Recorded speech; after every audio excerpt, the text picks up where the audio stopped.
Selamat datang kembali di saluran kita. Hari ini saya akan membawa Anda mendengarkan sebuah kisah nyata yang luar biasa.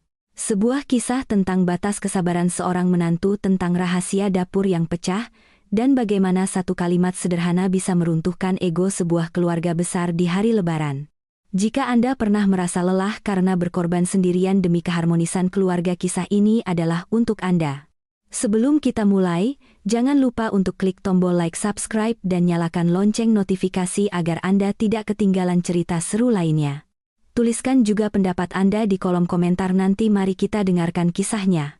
Selama 10 hari menjamu 20 orang dari keluarga besar suami, saya harus nombok hampir 2 juta rupiah dari kantong sendiri hanya untuk biaya makan. Lebaran tahun ini begitu melihat mereka berdiri di depan pintu, saya hanya mengucapkan satu kalimat yang membuat semua orang terdiam membisu. Tahun itu adalah saat saya mengunci pintu rapat-rapat tepat di hadapan hampir 20 orang keluarga suami saya pada pagi hari kedua Lebaran. Seluruh tetangga di dalam gang mungkin mengira saya dan suami sedang bertengkar hebat, bahkan berada di ambang perceraian. Padahal saat itu, tangan saya masih berlumuran adonan kue dan panci soto Betawi di dapur masih mendidih pelan. Sementara itu, ibu mertua saya berdiri di halaman sambil memeluk kardus parsel Lebaran. Wajahnya pucat pasi, seperti orang yang salah menelan biji kedondong. Saya hanya memandangi mereka semua sekilas, lalu bertanya dengan suara yang sangat pelan. Waktu Lebaran tahun lalu, apa ada yang ingat saya? Sampai harus berutang untuk membeli beras tambahan. Tidak ada yang menjawab. Angin awal tahun meniup deretan sandal yang berjejer padat di teras, membuat amplop Lebaran kosong yang tergantung di ranting pohon bonsai artifisial berdesir lebih keras daripada suara manusia. Saya ingat betul pagi itu.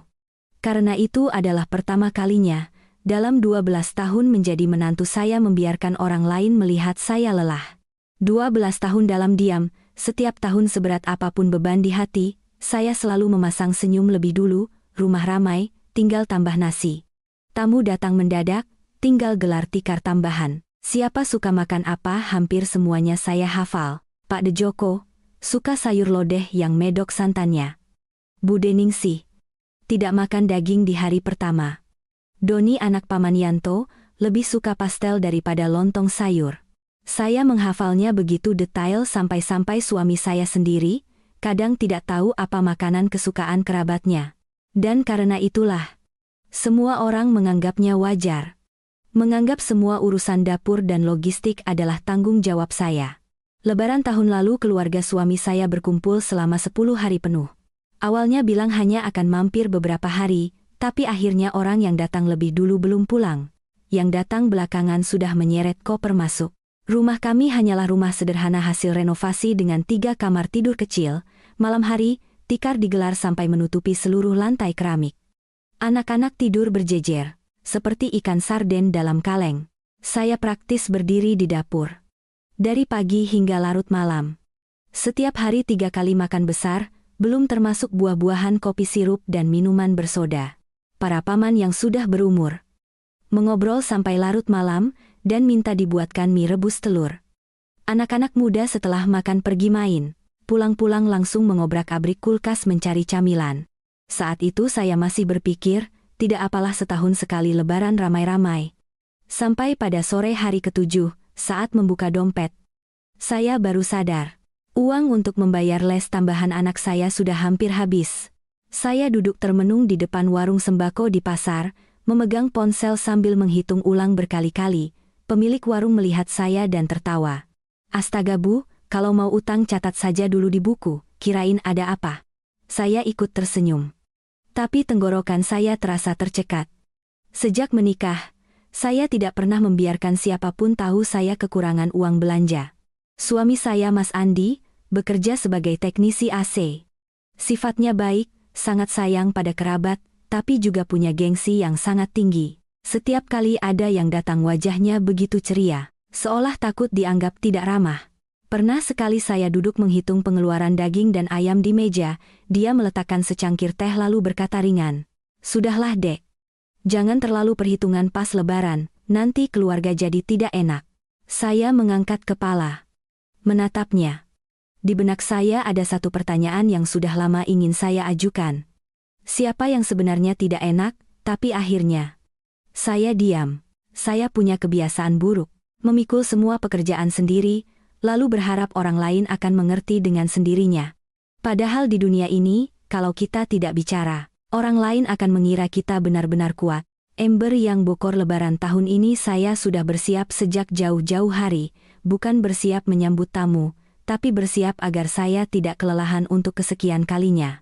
Sejak awal bulan puasa saya berdiskusi dengan suami. Mas, tahun ini kita buat sederhana saja ya, undang keluarga inti makan sekali, setelah itu masing-masing pulang ke rumahnya. Aku sudah tidak sanggup kalau harus menginap berhari-hari lagi. Mas Andi saat itu sedang membersihkan pot tanaman di halaman. Mendengar itu, dia berhenti sejenak lalu bergumam. Iya, nanti Mas coba bicarakan. Saya tahu. Kata coba itu sangat rapuh. Dan benar saja semakin dekat lebaran telepon semakin sering berdering. Ada yang bertanya tahun ini tidur di kamar mana, ada yang minta tolong dibelikan buah tangan khas kota ini. Ada yang bahkan sudah memesan panci besar untuk memasak mie instan tengah malam. Saya mendengarnya. Dengan tangan yang perlahan mendingin. Suatu hari saat sedang memilih daging di pasar. Ibu penjual langganan menatap saya sambil tersenyum. Keluarga ibu tahun ini mau mengadakan hajatan lagi ya, belanjanya banyak sekali. Saya menghela napas, bukan Bu. Kerabat mau datang. Sambil memotong iga dia berkata santai. Seramai apapun. Harus diukur dengan kemampuan sendiri Bu. Jangan sampai orang lain liburan, kita malah jadi pembantu di rumah sendiri. Kalimat itu terngiang-ngiang sepanjang perjalanan pulang, aneh sekali, orang luar justru bisa melihat lebih jelas daripada orang di dalam rumah. Tanggal 28 Ramadan, saya sadar celengan di lemari hanya tersisa sekitar 1 juta rupiah. Sementara itu, THR suami baru saja saya serahkan pada ibu mertua untuk dibagikan sebagai angpau kepada kerabat. Saya duduk di tepi ranjang melepas ikatan rambut lalu bertanya, Mas, berikan semuanya. Mas Andi menggaruk kepala. Suaranya pelan. Ibu bilang tahun ini Pak De usahanya lagi sepi, paman-paman juga baru ada yang kena PHK, lalu untuk kita. Dia menatap saya beberapa detik, lalu memalingkan wajah. Perasaan kecewa di hati saya saat itu sulit digambarkan. Bukan amarah yang meledak-ledak, melainkan seperti sedang membawa 2 ember air yang terlalu berat dalam perjalanan panjang. Begitu menunduk, baru sadar dasar embernya sudah lama bocor. Badai di hari raya malam takbiran saya hampir tidak tidur semalaman untuk membuat kue membumbui daging dan memasak kaldu opor.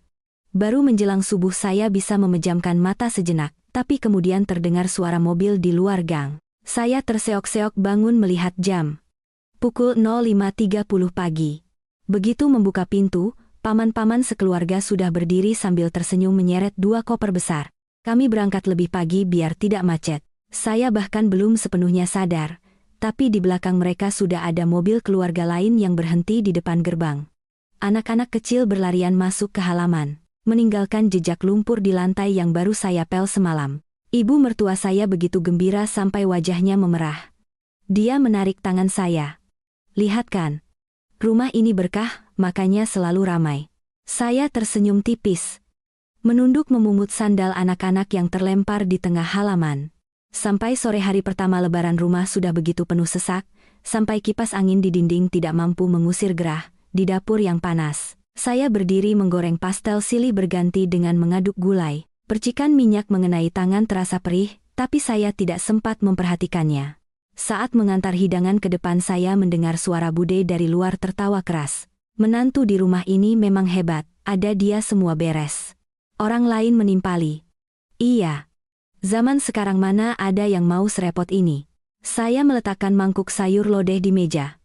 Aroma keringat bercampur dengan bau bawang goreng membuat kepala saya pusing. Mereka memuji saya, seperti memuji kompor gas yang bagus, awet bertenaga dan jarang rusak. Malam itu setelah membereskan tumpukan piring terakhir, saya membuka kulkas untuk mengambil air minum. Tapi mendapati rak bawah kosong melompong daging dan ayam yang saya siapkan untuk 3 hari. Sudah ludes hanya dalam waktu 1,5 hari. Saya berdiri terdiam cukup lama. Di ruang tamu, suara tawa dan obrolan masih riuh. Para paman sedang bersulang teh sambil bercerita tentang bisnis. Anak-anak berebut toples kue kering. Suami saya duduk di tengah mereka. Wajahnya memerah tapi sorot matanya begitu lega. Sesuatu yang jarang terlihat. Saya tahu. Dia merindukan suasana rumah yang ramai. Sejak kecil ayahnya meninggal, dia banyak menumpang pada kerabat, sehingga selalu takut dicap tidak tahu balas budi. Dan karena memahami itu, selama bertahun-tahun saya terus mengalah. Sedikit demi sedikit, sampai akhirnya ponsel saya bergetar. Notifikasi dari bank masuk. Tagihan listrik bulan ini dipotong lebih awal dari perkiraan. Saldo di rekening saya tidak sampai Rp300.000. Tepat saat itu, di halaman kembali terdengar suara mobil.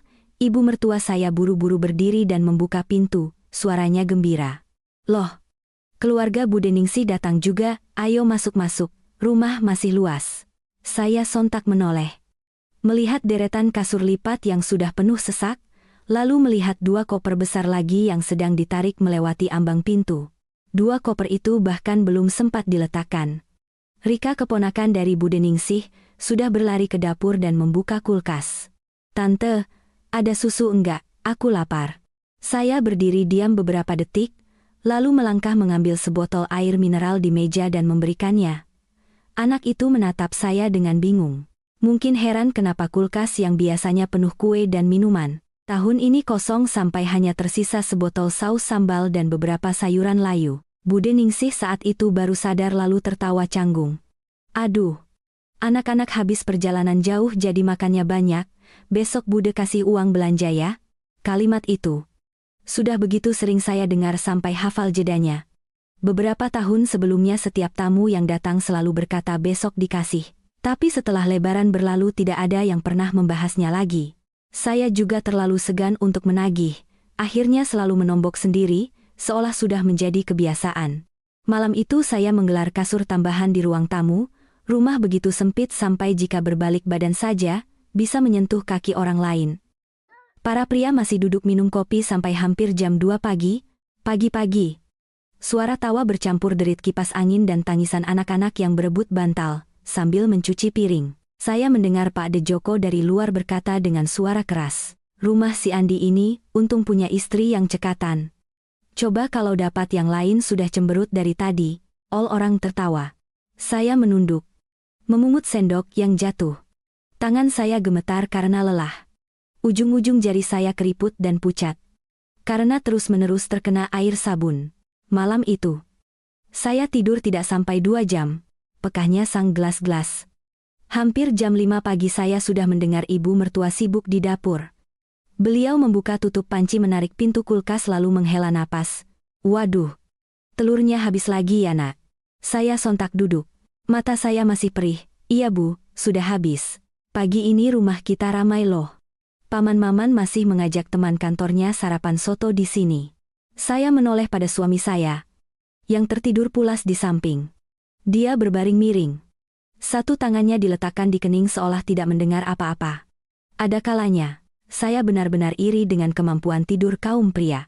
Saya buru-buru memakai jaket lalu pergi ke pasar saat langit masih remang-remang. Pasar hari kedua Lebaran penuh sesak. Harga daging naik hampir 2 kali lipat, saya deng lama di depan lapak ikan. Akhirnya beralih membeli ikan tongkol karena lebih murah. Saat merogoh dompet untuk membayar, saya baru sadar.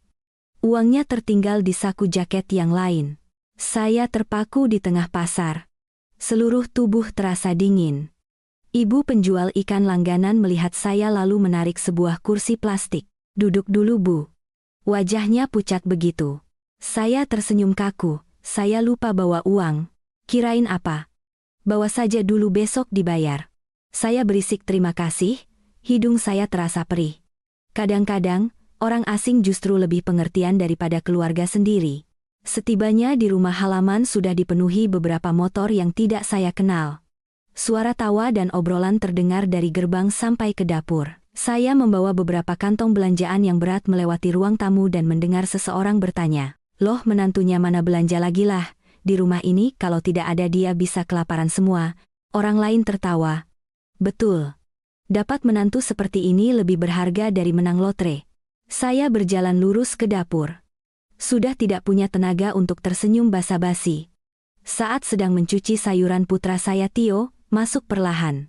Dia baru kelas 8 SMP, tubuhnya kurus seperti lidi. Bu. Iya. Tadi Tio sudah bongkar celengan. Dia menyodorkan uang Rp150.000. Ibu pakai dulu. Dia menunjuk sebuah kantong plastik kecil berisi uang lecek. Saya tereriam. Tidak usah nak. Pakai saja bu.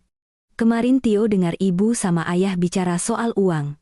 Selesai berkata dia menunduk menatap kakinya, persis seperti ayahnya setiap kali merasa canggung. Saya mengusap rambutnya. Tenggorokan saya tercekat. Simpan saja untuk beli buku. Beli ikannya dulu bu. Saya segera memalingkan wajah. Takut anak saya melihat mata saya yang memerah. Tepat saat itu dari halaman terdengar suara Bude Ningsih. Tolong ambilkan minuman dingin lagi ya. Saya menarik napas dalam-dalam. Lalu kembali membuka kulkas. Siang harinya rumah begitu ramai sampai meja makan harus disambung hingga ke teras. Orang dewasa duduk di depan, anak-anak membawa mangkuk sambil berlari-lari. Saat saya membawa keluar panci gulai, tanpa sengaja saya mendengar Bude Ningsih berbisik pada ibu mertua. Sari ini kelihatannya pintar berhemat juga ya mbak, saya lihat dia belanjanya yang biasa-biasa saja. Ibu mertua saya tertawa canggung. Sekarang kan apa-apa mahal, tapi ya lebaran mestinya makan enak sedikit biar meriah. Tangan saya mencengkeram gagang panci.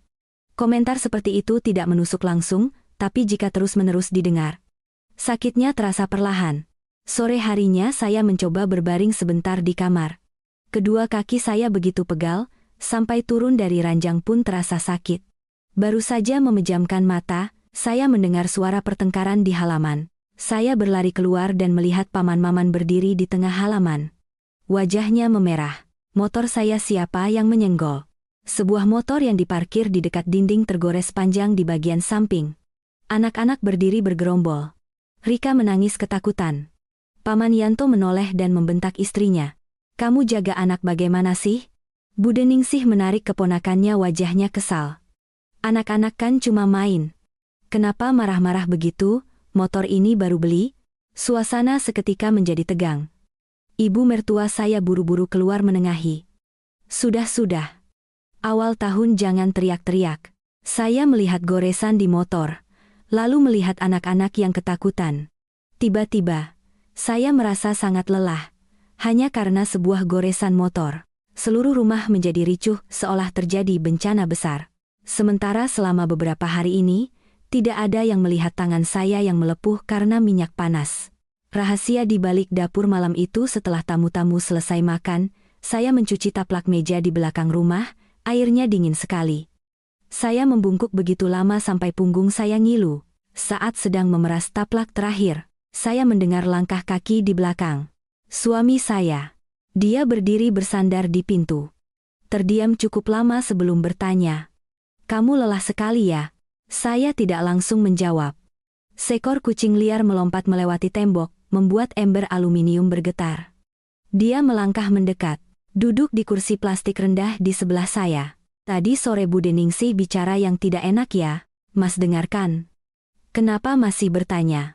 Dia mengusap-usap kain di tangannya, matanya menatap lantai semen yang basah. Orang tua kan memang begitu. Lalu Mas. Dia mengangkat kepala. Aku lihat kamu memang kerja keras, tapi sekarang mereka sudah di sini semua. Aku bisa bilang apa? Saya tertawa kecil. Loh, mereka kan masih di sini Mas. Bicaranya seolah mereka sudah pulang. Dia ikut tersenyum. Senyum yang lelah. Beberapa saat kemudian, dia mengeluarkan beberapa lembar uang yang terlipat dari sakunya. Aku cuma punya segini. Saya melihat jumlah uang di tangannya. Hati saya mencelos. Tidak sampai 1 juta rupiah. Uang perbaikan AC bulan lalu belum dibayar Mas. Katanya habis lebaran. Tiba-tiba saya merasa ingin tertawa. Seluruh keluarga sedang makan dan minum dengan riang di luar sana, sementara kami berdua duduk menghitung lembaran uang lecek di belakang dapur. Seperti anak sekolah yang takut kekurangan uang kas. Mas Andi ragu-ragu sejenak lalu berbisik. Atau, besok aku coba bicara baik-baik, minta mereka ikut iuran. Saya menatap suami saya. Sejak kami menikah, ini pertama kalinya dia berinisiatif mengatakan itu. Tapi belum sempat saya menjawab, dari halaman terdengar suara Pak De Joko. Andi ke sini sebentar, anak-anak berencana besok ke puncak, pulangnya mampir lagi ke sini. Saya sontak menoleh. Mas Andi terpaku selama beberapa detik. Di luar sana, suara orang-orang mulai riuh. Pergi ramai-ramai pasti seru. Iya, nanti malamnya kita bakar ikan lagi. Menginap beberapa hari lagi lah. Pulang cepat-cepat buat apa? Saya melihat suami saya menelan ludah. Dia menatap saya, sorot matanya jelas menunjukkan kecanggungan. Lalu, ponsel saya bergetar. Pesan dari bank memberitahukan uang SPP Tio dipotong otomatis, saya melihat sisa saldo di layar. Kepala saya kosong selama beberapa detik, perasaan itu seperti sedang berdiri di anak tangga yang biasa, lalu tiba-tiba terperosok. Jantung tidak berdebar kencang, melainkan langsung anjlok. Uang SPP Tio sebenarnya sudah saya sisihkan sejak bulan lalu, saya bahkan mencatatnya dengan rapi di buku kecil. Melipat ujung kertasnya sebagai pengingat agar tidak disentuh sama sekali, tapi beberapa hari lebaran ini, bolak-balik membeli tambahan makanan minuman gas es batu, saya terus berpikir besok bisa diganti, lalu besoknya lagi datang. Notifikasi dari bank menunjukkan dengan jelas jumlah yang baru saja terdebet, saldo saya tidak sampai Rp100.000. Di halaman obrolan tentang perjalanan ke puncak masih ramai. Anak-anak sudah bersemangat mengambil jaket. Paman Yanto bahkan membuka ponselnya, memamerkan foto restoran Sunda. Kalau ramai begini, kita sewa villa saja biar seru. Pak De Joko tertawa keras. Setuju, kapan lagi bisa kumpul begini? Saya berdiri di dapur, memandang keluar. Lampu taman yang kuning menyinari wajah semua orang yang tampak gembira. Hanya suami saya yang diam. Dia duduk di ujung kursi plastik, jarinya mengetuk-ngetuk gelas seolah sedang berpikir. Ibu mertua saya menoleh. Andi, besok kamu yang menyetir ya? Mas Andi mengangkat kepala. Bibirnya bergerak sedikit. Lalu diam lagi. Saya tahu dia sedang serba salah. Jika menolak, dia takut keluarga kecewa. Jika setuju, pasti biaya bensin dan makan di jalan pada akhirnya akan menjadi beban kami lagi. Pola menanggung beban seperti ini, sudah bertahun-tahun tidak berubah. Orang yang berdiri di tengah, memang selalu yang paling menderita. Malam itu saya berbaring tapi tidak bisa tidur. Suara kipas angin yang berderit, suara dengkuran dari ruang tamu terdengar silih berganti. Suami saya di sebelah terus-menerus membalikkan badan. Hampir jam 3 pagi dia berbisik, Sari. Saya tetap memejamkan mata. Iya, besok kamu istirahat saja di rumah, biar aku yang antar mereka. Saya membuka mata menatap langit-langit yang gelap. Lalu, uangnya dari mana? Dia diam. Sejak awal lebaran. Apa Mas tahu aku sudah nombok berapa banyak? Nanti aku ganti. Ganti pakai apa? Suara saya tidak keras, tapi cukup untuk membuatnya sontak duduk. Dari ruang tamu terdengar suara orang batuk lalu membalikkan badan. Mas Andi merendahkan suaranya, bicaranya pelan-pelan. Saya menoleh pada suami saya. Di dalam kegelapan, wajahnya terlihat jauh lebih tirus. Apa Mas tahu? Tadi sore anak kita memberikan uang celengannya, dia terdiam. Tio memberiku Rp150.000. Dia takut kita kehabisan uang untuk membeli makanan. Saya mendengar napasnya yang berat. Cukup lama kemudian, dia mengusap wajahnya lalu duduk memeluk lutut di ranjang. Ini salahku. Saya tidak menjawab. Kata salahku kadang-kadang terdengar lebih melelahkan daripada pertengkaran.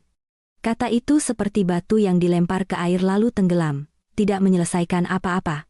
Hari kedua konfrontasi nyata. Keesokan paginya saya bangun lebih siang hampir 1 jam. Kepala saya sakit sekali. Begitu keluar kamar, suasana rumah lebih sepi dari biasanya. Ibu mertua sedang duduk memilih sayuran di halaman.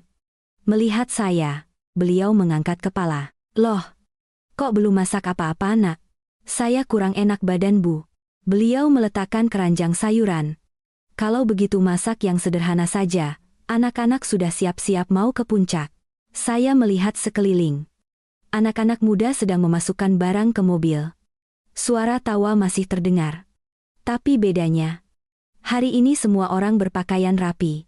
Sementara saya berdiri di halaman dengan rambut diikat seadanya, dan sandal yang basah karena air cucian piring. Rika berlari lewat dan tanpa sengaja menyenggol tangan saya, membuat gelas air di tangan saya jatuh, dan pecah berkeping-keping. Dia terpaku. Bude Ningsih buru-buru menariknya.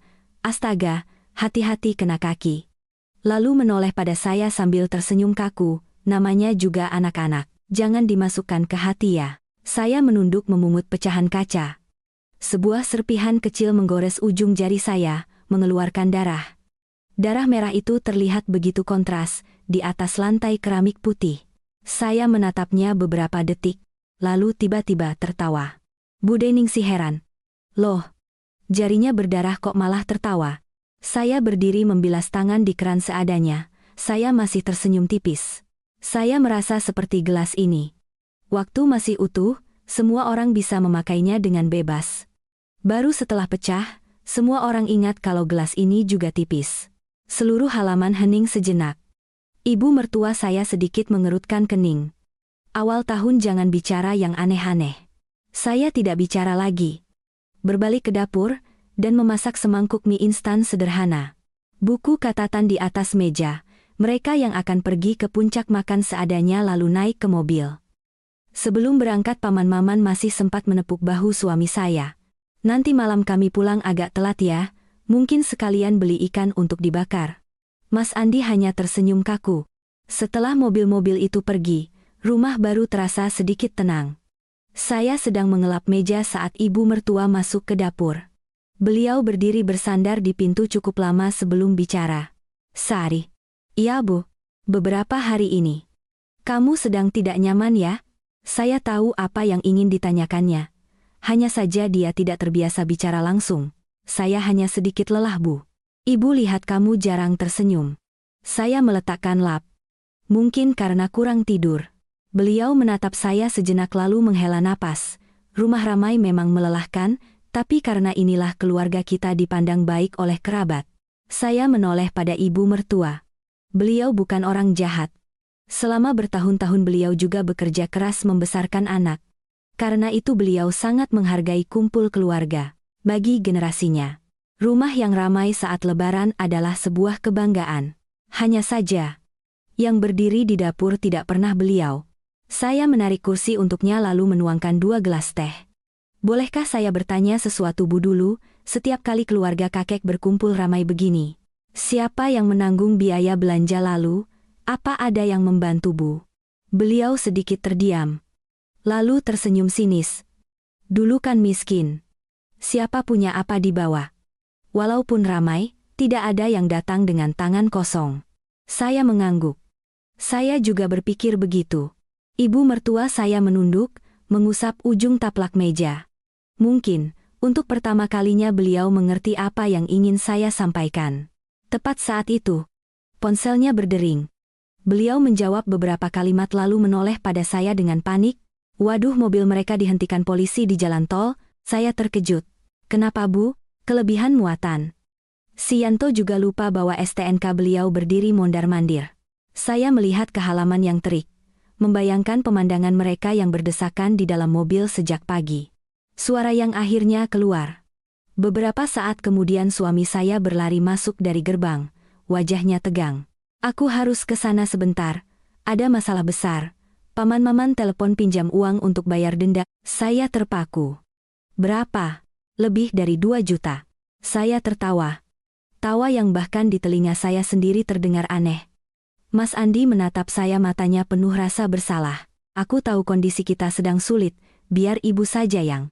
Ibu mertua saya menyela. Sudahlah nak, bantu pamanmu kali ini, kasihan, awal tahun sudah kena masalah di jalan. Saya menoleh pada beliau. Ibu pikir, kita masih punya uang? Suasana seketika menjadi kaku, beliau sedikit tertegun. Saya menarik laci, mengeluarkan buku catatan pengeluaran, dan meletakkannya di meja. Dari malam takbiran sampai sekarang, biaya makan saja sudah hampir 7 juta rupiah. Dari jumlah itu, hampir 3 juta saya nombok dari uang pribadi, karena uang kita sudah habis. Ibu mertua menatap buku catatan itu. Mas Andi terpaku.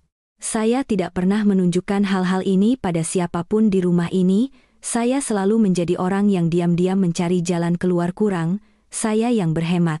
Habis, saya yang berutang di pasar. Tapi saat ini, saya sudah tidak punya kekuatan untuk diam lagi. Apa ibu tahu? kemarin anak saya memberikan seluruh isi celengannya." Suara saya mengecil. Dia takut ibunya tidak punya uang untuk membeli makanan. Ibu mertua duduk di kursi. Tangannya gemetar menyentuh tepi buku catatan. Di luar gerbang, tiba-tiba terdengar suara motor berhenti dengan kasar. Disusul suara paman Maman yang lantang, "Andi, cepat ke sini." Baru saja Mas Andi melangkah ke halaman.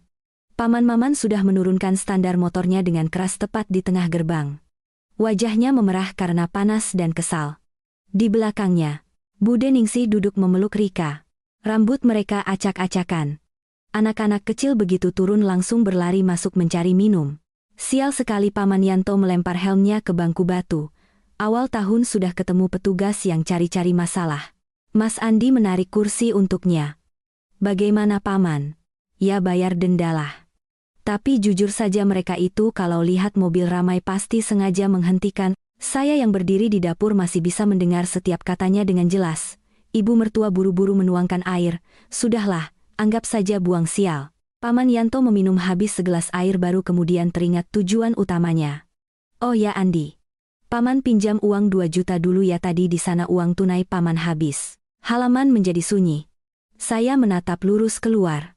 Mas Andi berdiri memunggungiku, jadi saya tidak bisa melihat wajahnya, hanya bahunya yang menegang. Ibu mertua menyela lebih dulu. "Iya. Kasih saja nak, keluarga sendiri." Paman Yanto tersenyum lebar. "Habis lebaran." Paman ganti langsung. Saya mendengar kalimat itu. Hati saya terasa dingin. Janji mengembalikan uang, semudah janji akan mengirimkan sepotong kue. Saya melangkah ke halaman. Menarik kursi dan duduk di hadapan Paman Maman. "Minum lagi Paman?" "Iya." "Perjalanan hari ini melelahkan sekali." Saya mengangguk. Suara saya tetap datar. "Paman, uang di rumah kami sudah habis." Senyum di wajahnya sedikit kaku. "Habis? Ya cari pinjaman dulu di mana begitu, Paman kan cuma pinjam sebentar." Saya menunduk menatap sandal saya yang penuh debu dapur. "Iya Paman, saya sudah mencari pinjaman beberapa hari ini." Tidak ada yang bicara lagi. Di jalan, suara penjual es tungtung lewat membunyikan klaksonnya. Rika duduk di teras sambil makan kue menatap orang-orang dewasa dengan bingung. Paman Yanto berdeham lalu menoleh pada Mas Andi. "Sari sepertinya marah. Soal urusan makan beberapa hari ini ya?" Belum sempat Mas Andi menjawab.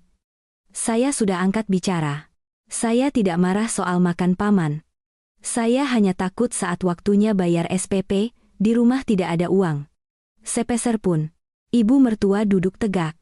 "Kamu bicaranya kok seram begitu, keluarga kita tidak akan sampai seperti itu." Saya menarik buku catatan pengeluaran mendekati beliau. "Iya Bu, coba Ibu lihat." Beliau mengambilnya. Membolak-balik beberapa halaman lalu tereriam. Saya mencatatnya dengan sangat rinci, berapa kilo daging, berapa kerat minuman, berapa harga es batu gas buah-buahan. Setiap kali pulang dari pasar saya selalu mencatatnya. Takut akhir bulan uang habis, tapi tidak tahu habis untuk apa. Bude Ningsih yang duduk di sebelahnya ikut melongok. "Astaga, kok banyak sekali." Saya tersenyum tipis. "Iya Bude. Karena rumahnya ramai." Paman Yanto sedikit kesal. "Kan lebaran cuma beberapa hari?" Saya mengangkat kepala menatapnya. "Beberapa hari bagi Paman adalah hampir setengah bulan biaya hidup keluarga kami." Suasana mulai terasa berat. Sampai suara kipas angin pun terdengar jelas. Ibu mertua meletakkan buku catatan di meja. Suaranya lebih pelan dari sebelumnya. "Sudah. Urusan uang nanti dibicarakan lagi." Saya tahu beliau sedang malu. Orang tua sangat tidak suka membicarakan uang di depan banyak orang, apalagi kerabat. Tapi justru karena semua orang merasa tidak enak, masalah ini berlarut-larut dari tahun ke tahun. Tepat saat itu, Pak De Joko keluar dari dalam rumah. Mungkin beliau mendengar bagian akhir obrolan karena sambil berjalan, beliau tertawa. "Aduh, kumpul keluarga kok jadi hitung-hitungan begini, jadi tidak seru." Saya menoleh pada Pak De, beliau orang yang humoris suka bercerita, dan setiap kali selesai makan selalu memuji masakan saya paling enak, tapi beliau punya kebiasaan. Setiap bicaranya selalu ringan seolah semua masalah bisa diselesaikan dengan tawa. Saya menarik kursi untuknya lalu bertanya dengan sangat tenang. "Pak De Joko, waktu lebaran tahun lalu, Apa Pak D ingat saya bolak-balik ke pasar berapa kali sehari? Pak D sedikit bingung. Mungkin. Beberapa kali? 6 kali sehari Pak D. Pak D terdiam. Pernah 1 kali jam 10 malam, saya masih harus lari membeli beras karena nasi habis. Hari itu, saya berutang di warung hampir Rp50.000. Orang-orang yang duduk di sekitar mulai terdiam. Saya tidak mengatakannya dengan nada menuduh. Justru itu yang membuat semua orang merasa lebih tidak nyaman, karena orang lebih mudah menghadapi amarah. Tapi kebenaran yang diucapkan dengan datar lebih sulit untuk dihadapi. Paman Yanto menopang dagu. Jadi sekarang, kamu maunya bagaimana? Saya menatapnya lurus. Saya mau tahun ini. Siapapun yang datang dan makan. Kita iuran untuk biaya belanja. Bude Ningsih langsung duduk tegak. Astaga. Sesama keluarga kok bicara begitu, tidak enak sekali didengar. Lebih tidak enak daripada membiarkan saya sendiri nombok hampir 3 juta rupiah Bude. Bude Ningsih kehilangan kata-kata. Ibu mertua buru-buru menyela. Sari, bicaranya pelan-pelan. Saya sudah bicara pelan Bu. Suara saya tetap datar, tapi saya bisa merasakan tangan saya gemetar. Momen yang mengubah segalanya, selama bertahun-tahun, saya tidak pernah membuka mulut soal uang pada keluarga suami, bukan karena saya royal. Tapi karena takut dicap perhitungan, sebagai menantu, sekali saja dicap pelit. Capeknya selama bertahun-tahun. Tapi saat melihat putra saya membongkar celengan dan memberikan uangnya untuk membeli makanan, saya merasa jika saya terus diam. Justru itulah yang aneh. Pak De Joko menggaruk kepala sambil tersenyum kaku. Baiklah. Kalau begitu Pak De ikut iuran sedikit. Selesai berkata beliau merogoh dompet. Mengeluarkan uang Rp500.000 dan meletakkannya di meja. Uang itu tergeletak di tengah nampan kue kering. Terlihat begitu mencolok. Melihat itu, Bude Ningsih juga dengan canggung membuka dompetnya. Bude juga ikut iuran. Paman Yanto duduk terdiam beberapa detik lalu menghela napas kasar. Baiklah, biar Paman transfer bagian makan beberapa hari ini.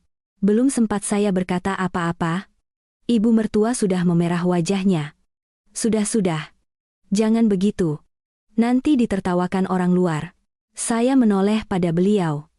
Ibu takut ditertawakan orang luar. Sementara saya takut akhir bulan tidak punya uang untuk membayar SPP cucu ibu. Beliau tertegun. Dari dalam rumah. Tio berdiri mengintip di balik pintu. Sejak tadi dia memeluk setumpuk piring, matanya menatap ke bawah. Melihatnya, saya merendahkan suara. Saya tidak mau bertengkar di hari Lebaran. Saya hanya ingin semua orang mengerti, keluarga kami juga punya batasan. Tiba-tiba, di luar gerbang terdengar suara klakson mobil. Sebuah mobil keluarga berhenti di depan. Pintunya terbuka. Keluarga Pak D dari Surabaya turun membawa buah tangan ibu mertua saya. Begitu melihatnya, wajahnya langsung cerah. Astaga Mas dan Mbak kapan datang? Saya duduk terpaku. Pak D tertawa terbahak-bahak. Rencana mampir 2 hari saja sekalian bawa oleh-oleh. 2 koper lagi ditarik masuk ke halaman. Rika bersorak karena ada teman bermain baru. Anak-anak kecil berlarian di seluruh rumah. Saya memandangi deretan sandal yang kembali memenuhi teras. Kepala saya berdengung. Perasaan baru saja bisa bernapas sedikit, lalu ombak lain datang menerjang. Tante yang baru datang langsung merangkul bahu saya dengan akrab. Sari pasti capek sekali ya, tapi tidak apa-apa, ramaikan seru. Saya tersenyum tipis. Senyum saya saat itu mungkin lebih pahit daripada tangisan. Kulkas yang kosong sore itu seluruh keluarga kembali makan bersama. Meskipun ada kejadian siang tadi, suasana sengaja dibuat kembali normal. Seperti yang biasa terjadi di setiap keluarga saat Lebaran.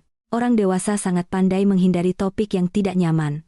Selama ada makanan di meja, semua orang otomatis bersikap seolah tidak terjadi apa-apa. Saya sedang menggoreng ikan di dapur. Saat mendengar suara Pak D dari luar tertawa keras. Rumah ini mestinya buka warung makan. Masakan Sari enak sekali, orang lain menimpali. Betul. Besok buat gulai kepala ikan ya. Saya memandangi wajan berisi minyak panas di hadapan saya, tiba-tiba merasa sangat pusing. Seluruh dapur panas. Suara kipas penghisap asap berderit di atas kepala. Bau minyak. Bau bumbu. Bau minuman bersoda bercampur menjadi satu, membuat dada saya sesak seperti ditindih sesuatu. Saya berpegangan pada tepi kompor. Pemandangan di hadapan saya bergoyang sejenak, tepat saat itu, sebuah tangan menopang bahu saya. Saya menoleh, Ibu mertua. Beliau menatap saya lekat-lekat. Untuk pertama kalinya suaranya tidak lagi bernada menyalahkan. Wajahmu pucat sekali. Belum sempat saya menjawab. Pandangan saya menggelap sesaat spatula di tangan saya jatuh ke lantai, menimbulkan suara nyaring yang membuat obrolan di ruang tamu terhenti selama beberapa detik. Ibu mertua saya memegangi lengan saya. Sari. Saya berpegangan pada tepi meja, mencoba menarik napas dalam-dalam. Bau ikan goreng yang sedang mendidih membuat tenggorokan saya mual. Di luar sana, Pak D masih tertawa dengan para paman, tapi suaranya sudah mengecil, karena semua orang menoleh ke dapur. Mas Andi berjalan cepat masuk. Ada apa, Dek? Mungkin tekanan darah rendah saja. Suara saya begitu tipis. Bahkan saya sendiri hampir tidak mendengarnya. Ibu mertua saya sontak menoleh pada suami saya. Bawa istrimu ke kamar, biar istirahat. Iya, Bu. Baru saja Mas Andi menyentuh bahu saya. Saya sudah menggeleng. Ikannya masih digoreng, nanti gosong. Saya mengulurkan tangan hendak mengambil spatula lagi, tapi ibu mertua menahannya. Untuk pertama kalinya sejak Lebaran, beliau membentak saya dengan sungguh-sungguh. Gosong ya, beli lauk lain. Kamu itu manusia bukan kompor. Seluruh dapur menjadi sunyi senyap. Saya mengangkat kepala menatapnya. Wajah ibu mertua saya saat itu tidak lagi menunjukkan kekesalan atau gengsi seperti beberapa hari sebelumnya. Matanya benar-benar menunjukkan kekhawatiran. Kekhawatiran orang tua yang tiba-tiba sadar bahwa segalanya sudah keterlaluan. Beliau mendorong saya pelan ke arah pintu. Masuk, istirahat. Saya dipapah suami saya ke kamar. Di tengah bisik-bisik dari halaman, anak-anak kecil pun otomatis ikut bicara lebih pelan. Hanya bau ikan goreng yang terus menyebar ke seluruh rumah. Rekonsiliasi di kamar saya berbaring di ranjang. Kepala saya pusing.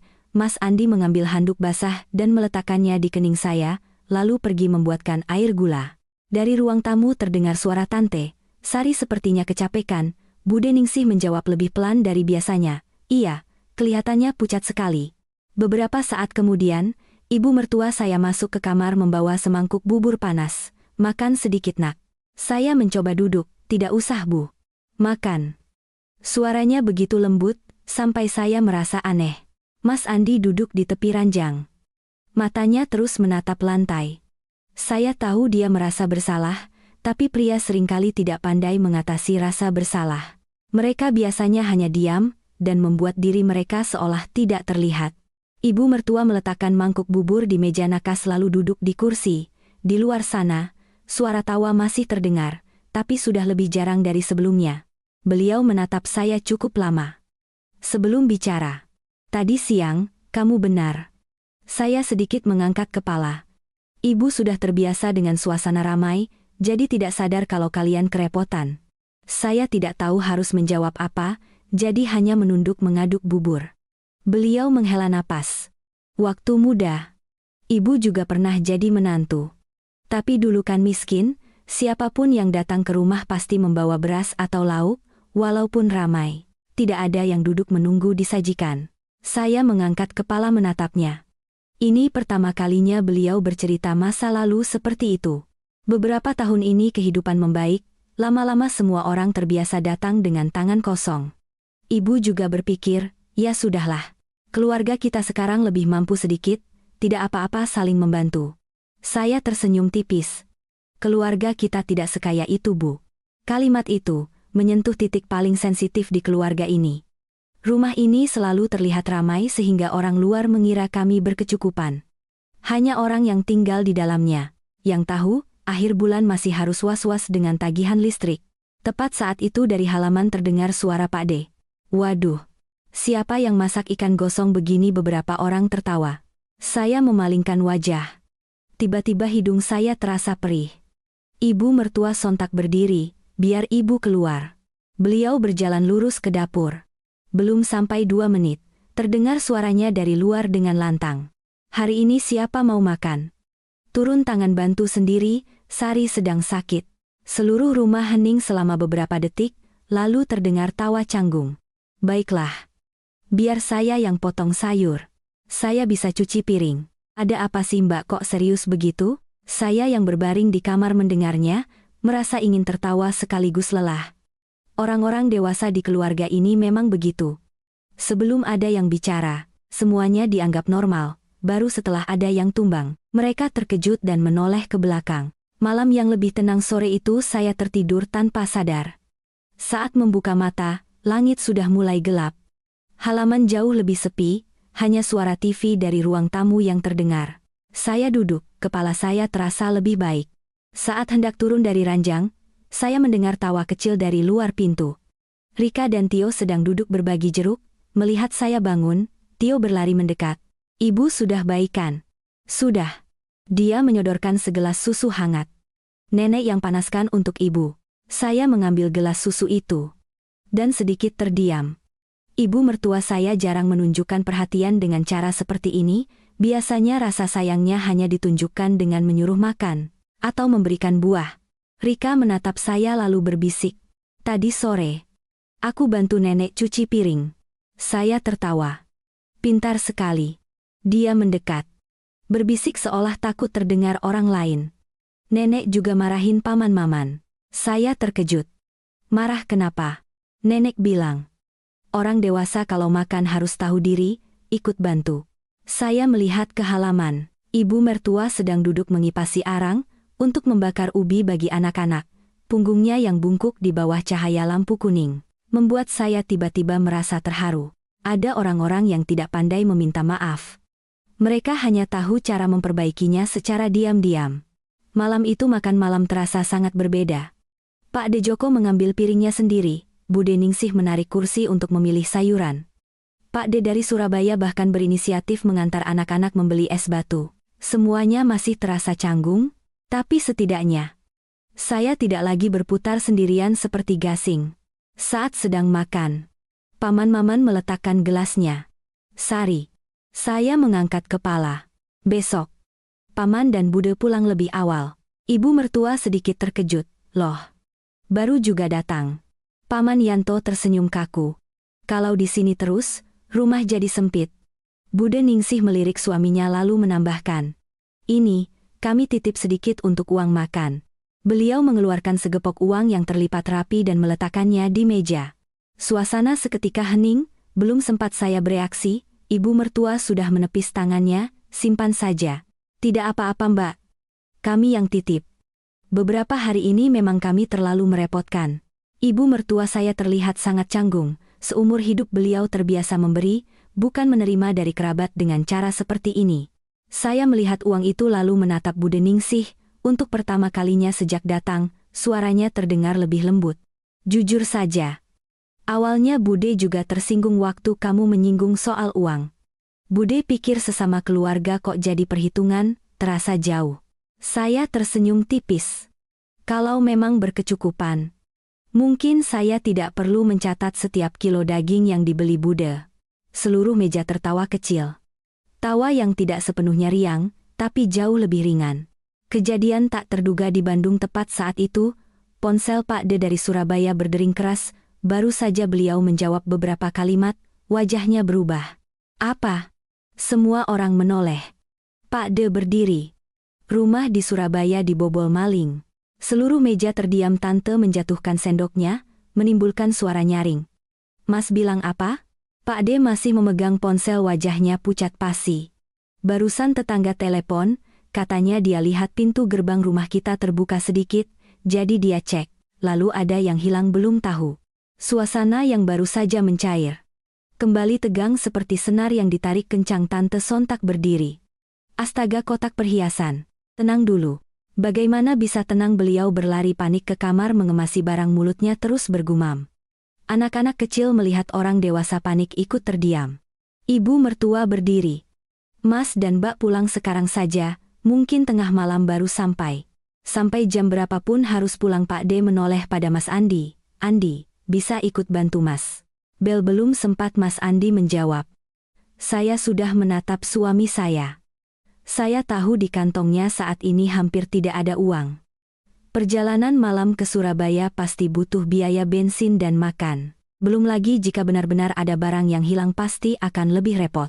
Tapi melihat wajah Pak De saat itu, saya tidak tega melarang. Mas Andi mengangguk, biar saya temani Mas. Saya menunduk mengumpulkan piring.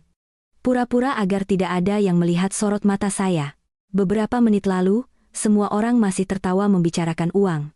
Sekarang, seluruh rumah sudah kacau karena satu panggilan telepon. Kehidupan keluarga memang seringkali seperti itu, satu kejadian tak terduga bisa meniup habis semua gengsi dan kecanggungan.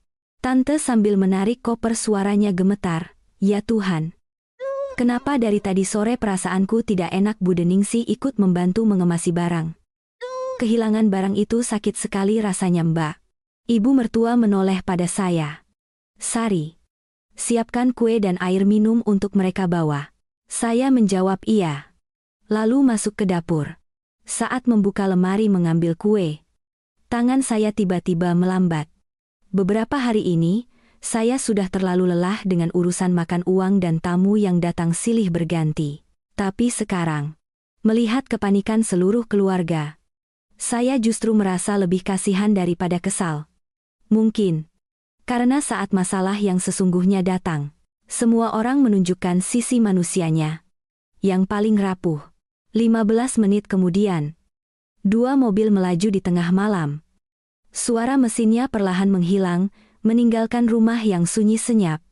Anak-anak kecil dipaksa tidur lebih awal. Ibu mertua saya duduk di halaman, bergantian menatap ponsel dan gerbang. Setelah selesai beres-beres, saya membawakan secangkir teh hangat untuknya. "Minum dulu, Bu." Beliau menerima cangkir itu lalu menghela napas. Sudah tua, hanya ingin lebaran yang tenang. Saya duduk di sebelahnya. Angin malam meniup deretan bunga kertas di halaman, membawa aroma dupa dari rumah-rumah tetangga. Cukup lama kemudian, ibu mertua saya berbisik. "Tadi sore waktu kamu bicara, ibu terus memikirkannya." Saya diam mendengarkan. "Ibu selalu mengira kalau rumah ramai, kalian akan senang." "Dulu saya juga senang, Bu. Lalu kenapa sekarang tidak?" Saya melihat deretan sandal yang berantakan di teras. "Mungkin, karena saya terlalu lelah." Beliau mengangguk seolah mengerti. "Kadang-kadang ibu juga lupa, kalau kalian sudah tidak muda lagi." Saya tertawa kecil. "Saya baru 41 tahun, Bu. Tapi kantung matamu lebih parah dari ibu yang sudah 65. Kami berdua tertawa ringan. Tawa tulus pertama, sejak awal lebaran. Pengakuan tulus ibu mertua. Tepat saat itu, ponsel beliau berdering. Beliau mengangkatnya, wajahnya tegang lalu menghela napas lega. "Oh, syukurlah." Saya menatapnya. "Bagaimana, Bu?" Tetangga datang tepat waktu. Jadi mereka belum sempat mengambil apa-apa, hanya merusak pintu. Saya ikut merasa lega. Beberapa saat kemudian, beliau bergumam, "Memang harus ada kejadian dulu, baru kita sadar betapa berharganya ketenangan." Lalu beliau menoleh pada saya, suaranya perlahan, "Beberapa tahun ini, kamu pasti tertekan sekali ya?" Saya tidak langsung menjawab. Kucing liar yang kemarin muncul kembali melompat ke atas tembok, meringkuk di bawah pohon. "Kadang-kadang saya merasa seperti penjaga pasar, Bu. Siapapun yang datang selalu butuh sesuatu dari saya. Ada yang minta masakan ini, ada yang minta dicarikan tempat itu. Lama-lama, kalau saya duduk istirahat 5 menit saja, rasanya bersalah." Ibu mertua terdiam sangat lama, lalu beliau menghela napas. "Itu salah ibu." Saya menoleh padanya. Beliau mengusap ujung bajunya, matanya menatap ke gerbang. "Ayah si Andi meninggal cepat. Ibu bekerja keras membesarkannya, jadi ibu selalu takut persaudaraan menjadi renggang. Setiap kali rumah ramai, hati ibu terasa hangat." Suaranya mengecil, "Akibatnya, ibu lupa kalau yang berdiri di dapur itu kamu." Tenggorokan saya tercekat, selama bertahun-tahun menjadi menantu. Ini pertama kalinya ibu mertua saya mengatakan kalimat itu, bukan permintaan maaf yang formal, hanya sebuah pengakuan tulus, dan terkadang, hanya itu yang dibutuhkan. Kejutan besar di pagi hari sekitar jam 11 malam semua orang mulai tidur. Rumah yang lebih sepi terasa lebih lega.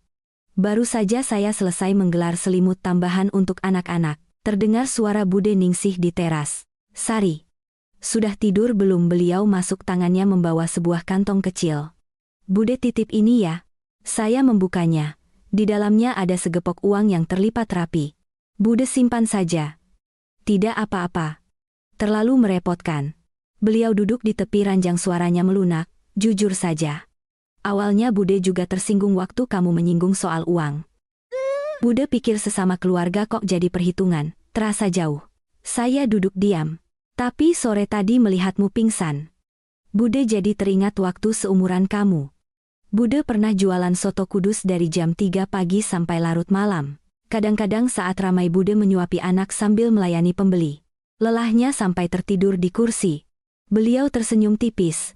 Hanya orang yang pernah merasakan susah, yang mengerti lelah yang sebenarnya. Saya menatap Bude. Untuk pertama kalinya melihat sorot matanya yang begitu lembut. Saya tidak marah kok Bude. Bude tahu, orang yang benar-benar marah biasanya akan berteriak. Kamu tipe yang menahan sampai akhirnya habis. Saya menunduk merapikan tepi selimut putra saya. Beliau berdiri berjalan ke pintu lalu menoleh. Tapi kamu juga ada salahnya. Iya, kalau semua hal kamu tanggung sendiri, orang lain akan mengira kamu benar-benar kuat. Saya tertegun selama beberapa detik. Memang benar. Saya selalu berpikir dengan diam. Saya menjaga keharmonisan. Tapi semakin saya diam, semua orang semakin menganggap semuanya baik-baik saja. Malam itu, saya tidur sangat nyenyak.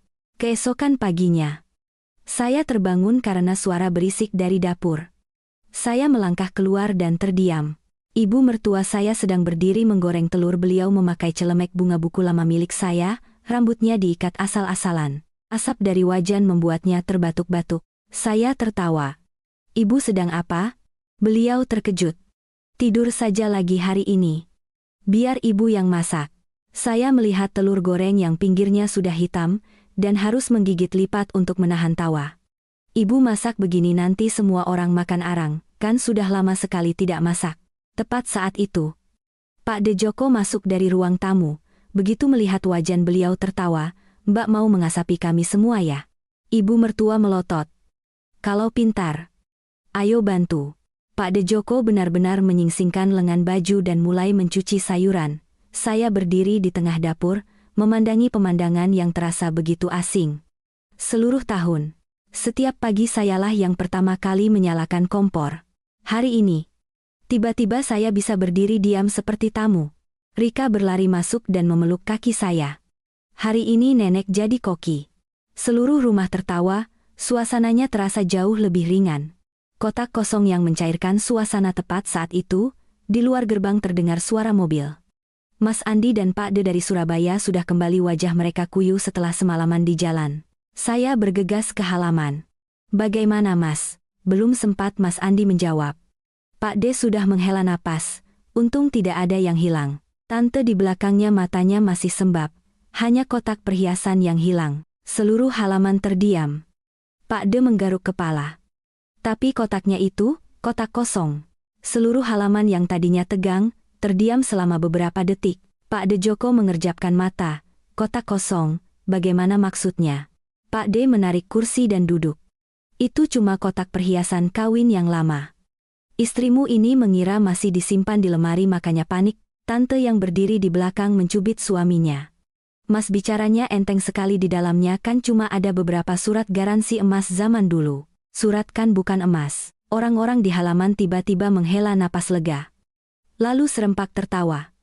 Bahkan ibu mertua saya pun menggelengkan kepala. Kalian ini membuatku jantungan dari semalam. Tante duduk di kursi sambil mengipas-ngipas. Salahkan suamiku ini, setiap tahun selalu bilang rumah kita tidak ada barang berharga. Coba sekarang rasakan sendiri kalau pintu dibobol. Takut tidak? Pak De tertawa. Ya takutlah. Suasana tegang sejak semalam, tiba-tiba mencair begitu saja. Saya memandangi semua orang, hati saya terasa aneh. Baru 2 hari yang lalu, semua orang masih menjaga gengsi, bicara berputar-putar.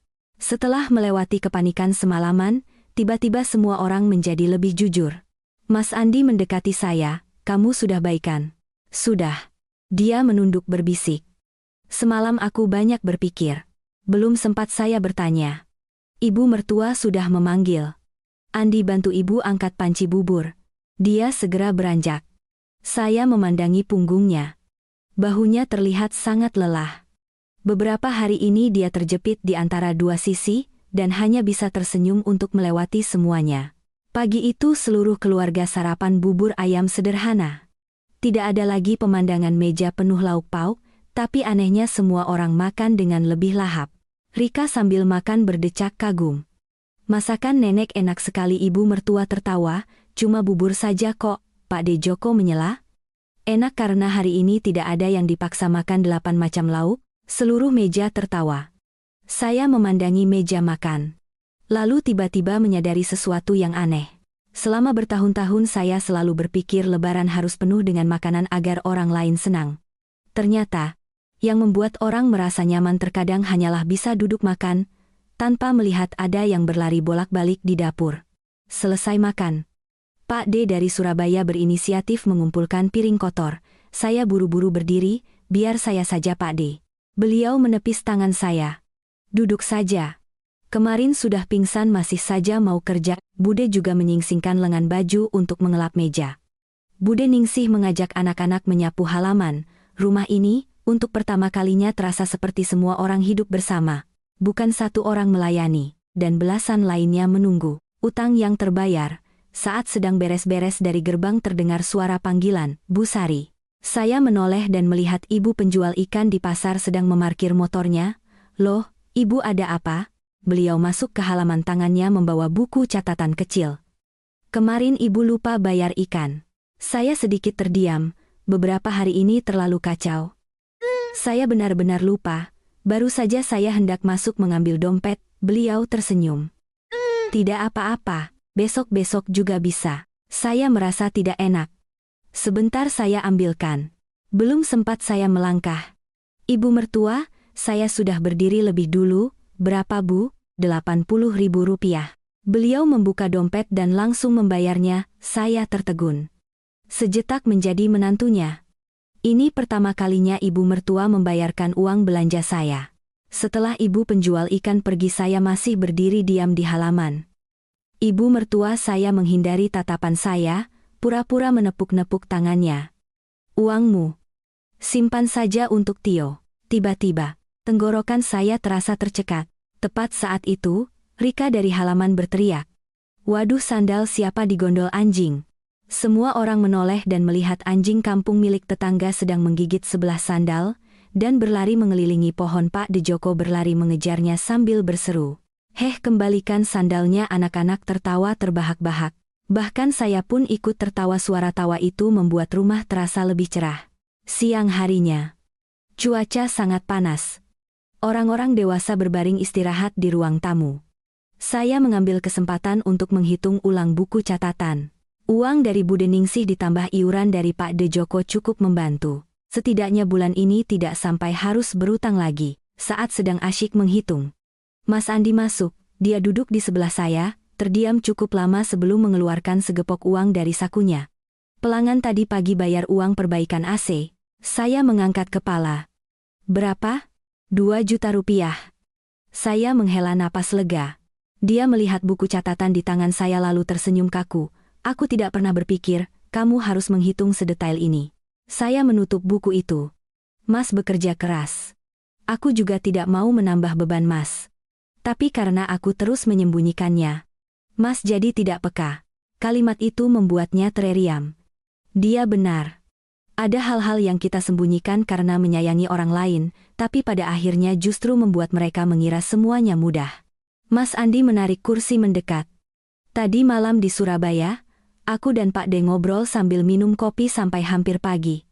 Lalu Pak D cerita, dulu Tante pernah beberapa kali mau pulang ke rumah orang tuanya, karena setiap lebaran rumah selalu penuh sesak. Saya sedikit terkejut. Benarkah? Iya, Pak De bilang. Dulu dia juga sama sepertiku. Selalu berpikir yang penting kerabat senang. Sampai akhirnya melihat istrinya masuk rumah sakit karena kelelahan, baru sadar. Hi menatap saya, sinar matahari dari teras menyoroti wajahnya membuat kerutan di sudut matanya terlihat lebih jelas dari sebelumnya. Aku minta maaf. Saya tersenyum tipis. Mas, minta maaf terus. Karena aku memang salah. Aku juga salah. Dia mengangkat kepala.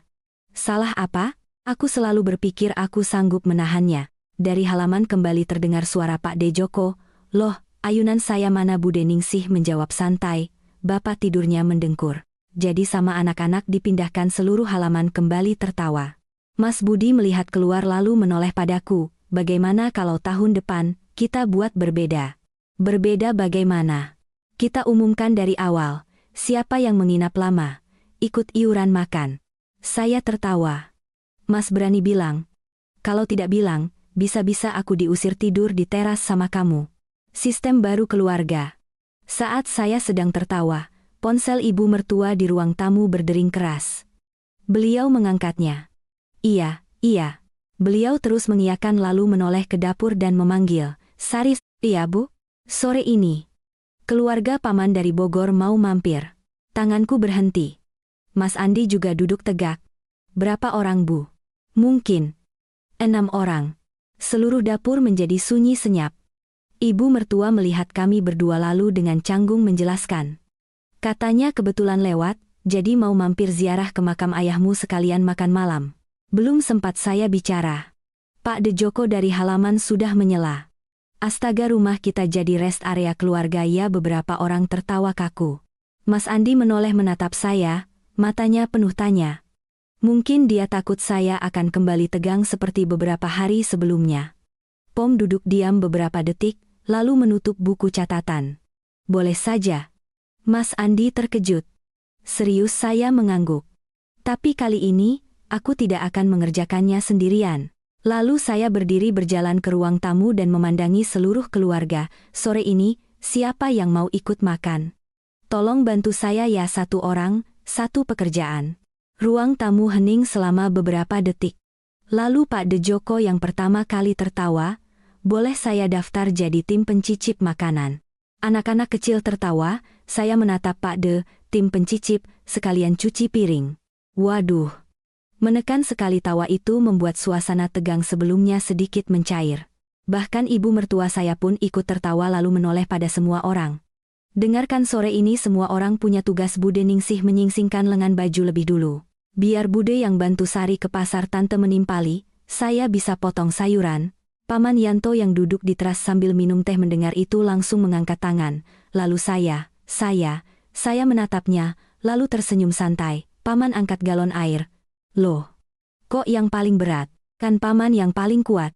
Seluruh rumah kembali tertawa. Itu adalah pertama kalinya saya menyadari bahwa meminta bantuan orang lain tidak seseram yang saya bayangkan. Selama bertahun-tahun saya selalu berpikir seorang menantu harus bisa mengurus semuanya sendiri baru dianggap baik. Ternyata, saat saya membuka mulut untuk membagi pekerjaan, semuanya tidak semenakutkan itu. Dapur yang hidup. Sore itu dapur lebih ramai dari biasanya. Bude Ningsih duduk memotong wortel dengan bentuk yang tidak karuan. Rika berdiri di sebelahnya, terus-menerus mencuri kacang panjang mentah. Tante sibuk mencari di mana letak botol kecap. Ibu mertua berdiri di tengah dapur, memberi komando. Sesekali lupa ini dan itu. Waduh, saringannya di mana ya? Di depan mata ibu itu loh. Oh, iya ya. Saya berdiri mengaduk soto sambil menahan tawa. Orang-orang ini biasanya hanya tahu duduk manis menunggu makanan, sekarang setelah ditarik ke dapur.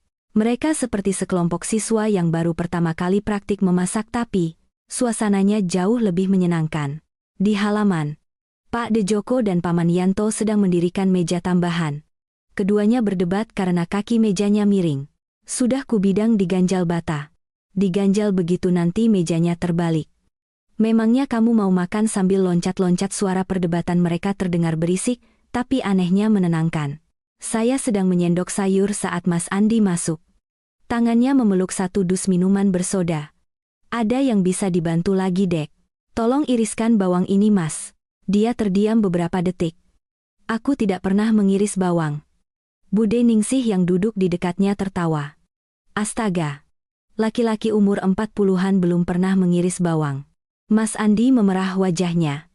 Saya memberikan talenan padanya. Kalau begitu, sekarang belajar. 10 menit kemudian, seluruh dapur tertawa terbahak-bahak karena irisan bawangnya tebal-tebal seperti irisan pisang goreng. Rika memegangi perutnya. Masakan Om Andi nanti pasti pedas sekali. Mas Andi sambil matanya perih membela diri. pisaunya tumpul. Ibu mertua memandangi putranya yang kerepotan, lalu menggelengkan kepala. Mengurusmu puluhan tahun, baru sekarang tahu kamu tidak bisa apa-apa di dapur. Saya mendengar kalimat itu. Hati saya terasa jauh lebih ringan. Ada hal-hal yang hanya butuh semua orang melihat kesulitan satu sama lain, agar rasa sedih berkurang. Sisi manusia yang rapuh sekitar jam 5 sore. Keluarga paman dari Bogor benar-benar datang. 2 mobil berhenti di depan gerbang. Orang dewasa dan anak-anak turun membawa buah tangan. Baru saja saya mengelap tangan dan membuka gerbang. Bibi langsung memeluk bahu saya. Astaga. Dengar-dengar tahun ini rumahmu ramai sekali ya, jadi Bibi mampir. Saya tersenyum. Iya Bi, ramai sekali. Beliau melihat ke halaman lalu terkejut. Loh, sekarang laki-laki juga ikut bantu. Di dalam, Paman Maman sedang sibuk menyalakan arang, wajahnya penuh jelaga. Pak De Joko memeluk sekeranjang sayuran, berjalan kebingungan mencari tempat cuci. Seluruh halaman terlihat seperti pasar kecil.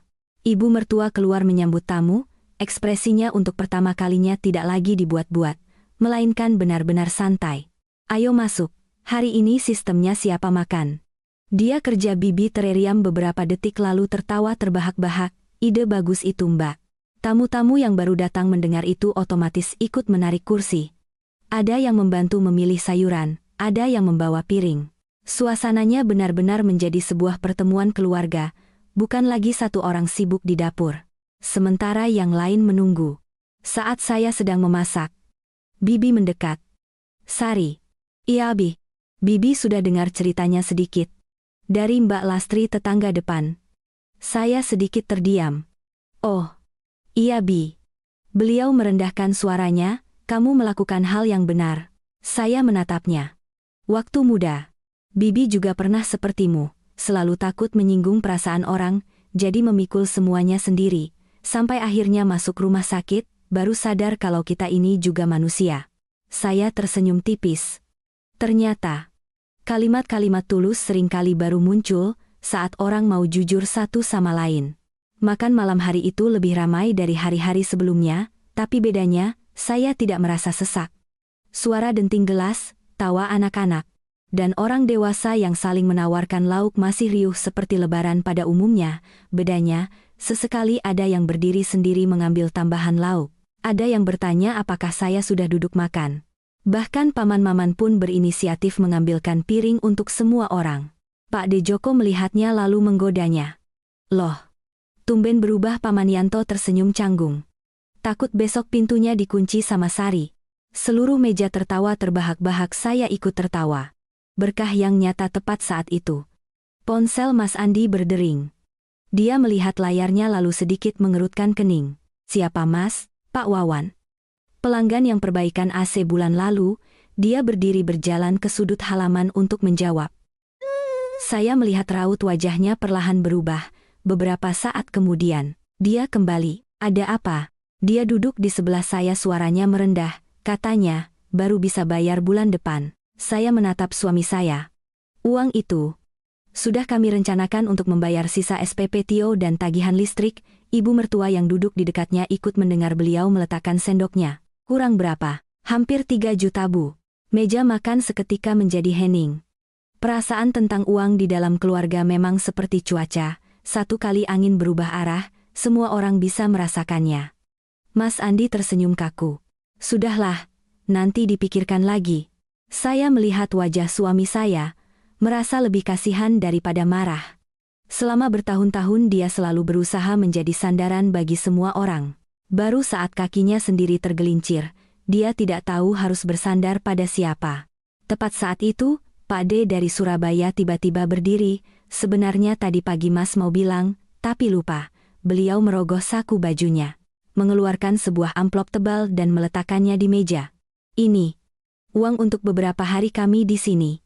Mas Andi terkejut. Mas, kenapa begini? Kenapa, bagaimana, memangnya rumahmu ini hotel gratis? Tante juga mengangguk. Saling mengerti, baru bisa langgeng. Ibu mertua hendak membuka mulut, tapi Bibi dari Bogor sudah menyelas sambil tersenyum. Betul itu Mbak. Sekarang kan semua sudah punya keluarga masing-masing.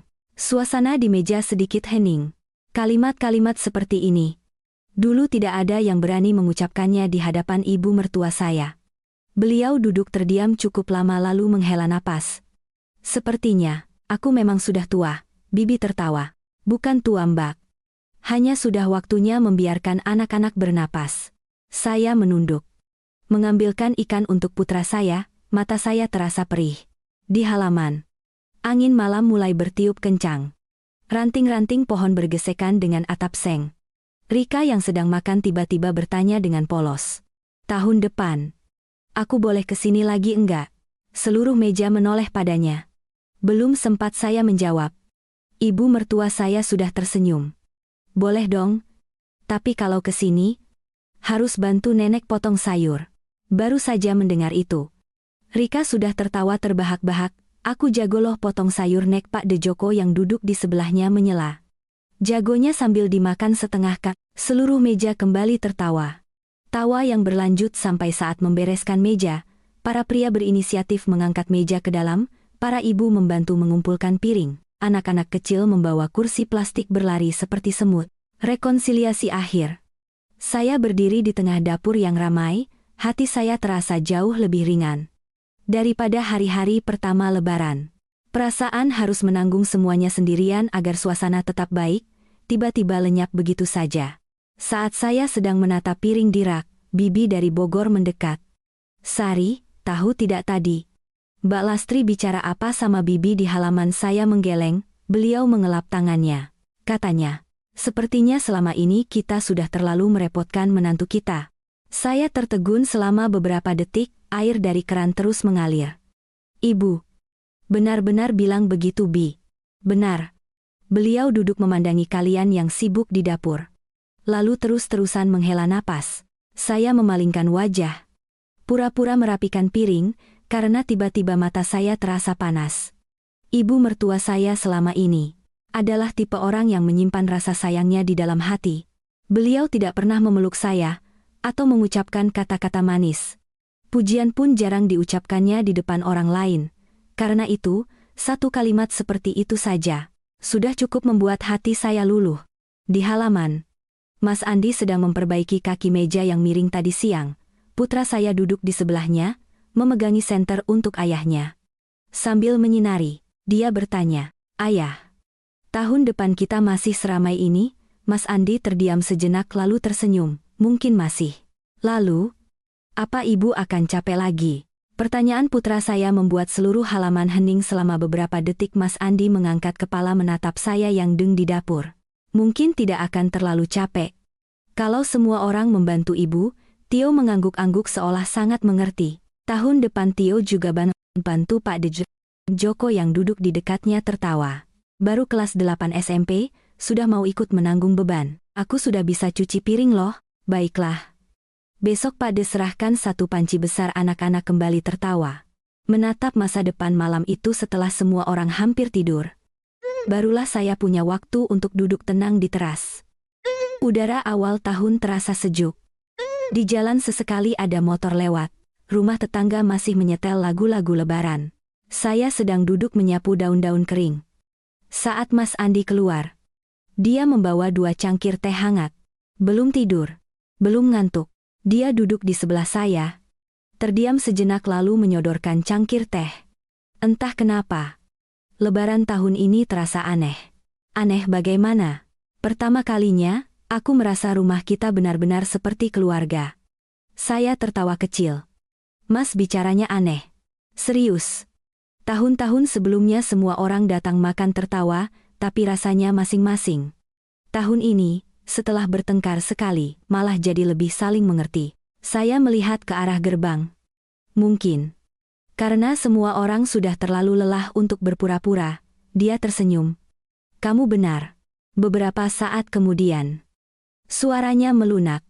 "Dulu aku selalu berpikir, mengurus kerabat itu tanggung jawab. Sekarang aku baru sadar, tanggung jawab terbesarku adalah memastikan istri dan anakku masih bisa bernapas." Saya menoleh pada suami saya. Cahaya lampu jalan menyoroti wajahnya. Beberapa hari ini dia terlihat menua, tapi sorot matanya berbeda dari sebelumnya, tidak lagi banyak menghindar. Dia ragu-ragu sejenak lalu melanjutkan, "Lain kali, kalau kamu merasa tidak sanggup, langsung bicara saja.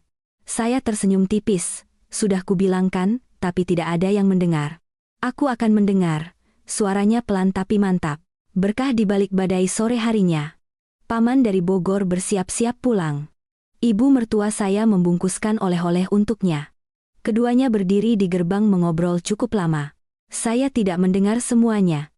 Hanya melihat saat paman pamit. Ibu mertua saya berbisik. Tahun depan. Datang lebih awal. Beliau mengangguk, matanya memerah. Iya. Mobil itu sudah hilang dari pandangan. Tapi ibu mertua saya masih berdiri memandanginya. Angin sore meniup rambutnya. Saya mendekatinya. Bu. Masuk. Beliau menghela napas. Waktu muda, orang itu sering sekali gengsi ya nak, saya diam mendengarkan. Menjaga gengsi, akhirnya kehilangan hampir 20 tahun. Beliau menoleh padaku, suaranya mengecil. Untung masih sempat bertemu lagi. Saya melihat jalanan yang sudah sepi lalu mengangguk pelan. Banyak hal di dalam keluarga memang seperti itu. Kalau semua orang terus menunggu pihak lain yang memulai lebih dulu, mungkin seumur hidup tidak akan pernah bisa bicara lagi. Beberapa hari setelah Lebaran rumah kami kembali normal. Mas Andi kembali bekerja dengan bahu yang sudah membaik. Ibu mertua setiap pagi menyiram tanaman, lalu duduk memilih sayuran di teras. Tio kembali les. Dan malam harinya membantuku merapikan meja. Rumah tidak lagi ramai, tapi anehnya tidak terasa sepi seperti yang kukira. Akhir bulan itu, Mas Andi benar-benar menerima kabar baik dari kantornya. Dia diangkat menjadi kepala tim teknisi, gajinya tidak naik terlalu banyak, tapi pekerjaannya lebih stabil. Yang terpenting, dia tidak lagi harus lari ke sana kemari tengah malam. Malam hari setelah menerima gaji pertama, dia menyelipkan sebuah amplop ke tangan saya. Apa ini? Uang untuk istri. Saya membukanya lalu tertawa. Loh, kok ada kertasnya? Baca saja. Saya menarik secarik kertas kecil. Tulisan tangan Mas Andi jelek sekali. Mulai sekarang, tamu yang menginap lebih dari 3 hari, akan dikenakan biaya oleh suami. Saya tertawa terbahak-bahak, sampai air mata saya keluar. Ibu mertua yang duduk di sebelahnya ikut tertawa. Astaga, kamu ketularan istrimu ya? Mas Andi membela diri. Ini namanya menjaga kesehatan keluarga, Bu. Tepat saat itu, Pak Dejoko masuk dari gerbang membawa sekantong jeruk. Dengar-dengar rumah ini sekarang tamunya bayar ya?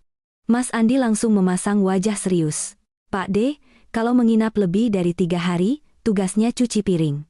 Kalau begitu, saya pulang saja. Seluruh rumah tertawa terbahak-bahak. Suara tawa itu memenuhi rumah kecil kami, bercampur dengan aroma makanan dari dapur, dan suara kipas angin yang berputar di langit-langit. Saya bersandar di pintu, memandangi semua orang. Hati saya terasa sangat tenang.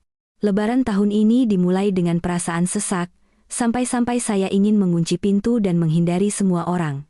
Saya mengira hanya ada 2 pilihan, diam menahan, atau meledak sekalian. Tapi ternyata, seiring berjalannya waktu, satu persatu kejadian kecil terjadi. Setiap orang di keluarga ini menyentuh kelelahan satu sama lain. Tiba-tiba, segalanya berubah. Tidak ada yang menjadi sempurna. Paman Yanto masih ceroboh, Pak Dejoko masih suka bercanda. Ibu mertua saya masih punya gengsi soal kerabat. Bahkan saya pun kadang-kadang masih memikul pekerjaan sendiri sampai kelelahan.